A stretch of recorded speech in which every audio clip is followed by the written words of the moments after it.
श्री शिवाय नमस्तुभ्यम। स्वागत है आपका शिव पुराण श्री रुद्र संहिता तृतीय खंड तीसरे अध्याय में देवताओं का हिमालय के पास जाना। नारद जी बोले, हे ब्रह्मा जी, हे महामते, आपने अपने श्रीमुख से मैना के पूर्व जन्म की कथा कही, जो कि अद्भुत व अलौकिक थी।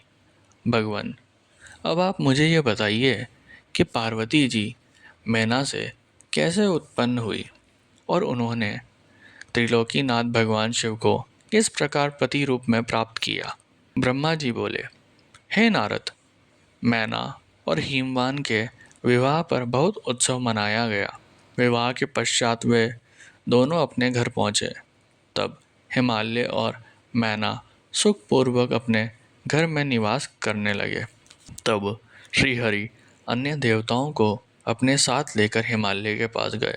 सब देवताओं को अपने राज दरबार में आया देखकर हिमालय बहुत प्रसन्न हुए। उन्होंने सभी देवताओं को प्रणाम कर उनकी स्तुति की। वे भक्ति भाव से उनका आदर सत्कार करने लगे। वे देवताओं की सेवा करके अपने को धन्य मान रहे थे। मुने हिमालय दोनों हाथ जोड़कर उनके सामने खड़े हो गए और बोले, भगवान, आप सबको एक साथ अपने घर आया देखकर मैं प्रसन्न हूँ। सच कहूँ तो आज मेरा जीवन सफल हो गया। आज मैं धन्य हो गया हूँ। मेरा राज्य और मेरा पूरा कुल आपके दर्शन मात्र से ही धन्य हो गया। आज मेरा तप, ज्ञान और सभी कार्य सफल हो गए हैं। भगवान, आप मुझे अपना सेवक समझें और मुझे आज्ञा दें कि मैं आपकी क्या सेवा करूं। मुझे बताइए कि मेरे योग्य क्या सेवा है। गिरिराज हिमालय के ये वचन सुनकर देवतागण प्रसन्नतापूर्वक बोले, हे हिमालय, हे गिरिराज, देवी जगदम्बा उमा ही प्रजापति दक्ष के यहाँ उनकी कन्या सती के रूप में प्रकट हुई। घोर तपस्या करने के बाद उन्होंने शिवजी को पति रूप में प्राप्त किया, परंतु अपने पिता दक्ष के यज्ञ में वे अपने पति का अपमान सह न सकी और उन्होंने योगाग्नि में अपना शरीर भस्म कर दिया। ये सारी कथा तो आप भी जानते ही हैं। अब देवी जगदम्बा पुनः धरती पर अवतरित होकर शिवजी की अर्धांगिनी बनना चाहती है। हे हिमालय, हम सभी ये चाहते हैं कि देवी सती पुनः आपके घर में अवतरित हो। श्री विष्णु जी की यह बात सुनकर हिमालय बहुत प्रसन्न हुए और आदरपूर्वक बोले, भगवान, ये मेरे लिए बड़े सौभाग्य की बात है कि देवी मेरे घर आंगन को पवित्र करने के लिए मेरी पुत्री के रूप में प्रकट होगी। तब हिमालय अपनी पत्नी के साथ और देवताओं को लेकर देवी जगदम्बा की शरण में गए।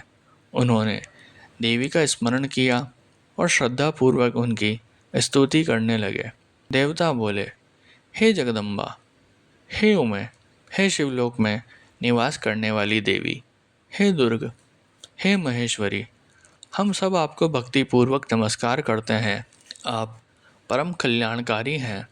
आप पावन और शांति स्वरूप आदि शक्ति हैं। आप ही परम ज्ञानमयी शिवप्रिया जगदम्बा हैं। आप इस संसार में हर जगह व्याप्त हैं। सूर्य की तेजस्वी किरण आप ही हैं। आप ही अपने तेज से संसार को प्रकाशित करती हैं। आप ही जगत का पालन करती हैं। आप ही गायत्री, सावित्री और सरस्वती हैं। आप धर्म स्वरूपा और वेदों की ज्ञाता हैं। आप ही प्यास और आप ही तृप्ति हैं। आपकी पुण्य भक्ति भक्तों को निर्मल आनंद प्रदान करती है। आप ही पुण्य आत्माओं के घर में लक्ष्मी के रूप में और पापियों के घर में दरिद्रता और निर्धनता बनकर निवास करती हैं। आपके दर्शनों से शांति प्राप्त होती है। आप ही प्राणियों का पोषण करती है तथा पंचभूतों के सार तत्व से तत्व स्वरूपा हैं। आप ही नीति और सामवेद की गीति हैं। आप ही ऋग्वेद और अर्थवेद की गति हैं। आप ही मनुष्यों के नाक, कान, आँख, मुंह और हृदय में विराजमान होकर उनके घर में सुखों का विस्तार करती हैं। हे देवी जगदम्बा, इस संपूर्ण जगत के कल्याण एवं पालन के लिए हमारी पूजा स्वीकार करके आप हम पर प्रसन्न हो। इस प्रकार जगजननी सती साध्वी देवी जगदम्बा उमा की अनेकों बार स्तुति करके सभी देवता उनके साक्षात दर्शन के लिए दोनों हाथ जोड़कर खड़े हो गए।